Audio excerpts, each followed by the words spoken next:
అదేవిధంగా ఇప్పుడున్నటువంటి ప్రభుత్వం మరొక అంశాన్ని కూడా ముందుకు తీసుకొచ్చింది.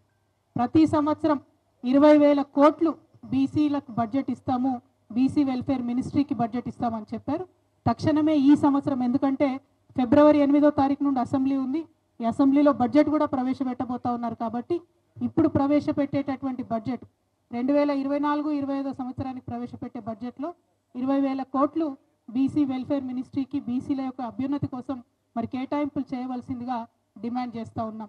దాంతోపాటు బీసీ సబ్ ప్లాన్ని క్రియేట్ చేసి సబ్ ప్లాన్కి స్టాచ్యుటరీ ఒక పొజిషన్ ఇస్తామని చెప్పడం జరుగుతూ ఉన్నది. అంటే చట్టబద్ధత కల్పిస్తాం బీసీ సబ్ ప్లాన్కి అని చెప్తా ఉన్నారు.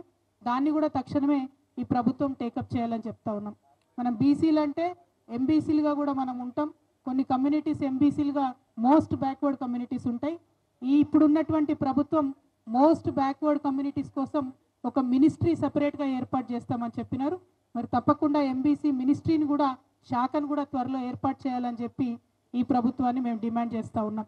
మరి మన జిల్లాకు సంబంధించి మన జనగామ జిల్లాను కూడా సర్దార్ సర్వాయి పాపన్న గౌడ్ జిల్లాగా మారుస్తామని కాంగ్రెస్ పార్టీ మొన్న ఎన్నికల్లో ప్రకటించడం జరిగింది. మరి తక్షణమే ఆ పేరు మార్చడానికి కూడా వారు కార్యాచరణ చేపట్టాలని కూడా ఈ సందర్భంగా డిమాండ్ చేస్తూ ఉన్నాం.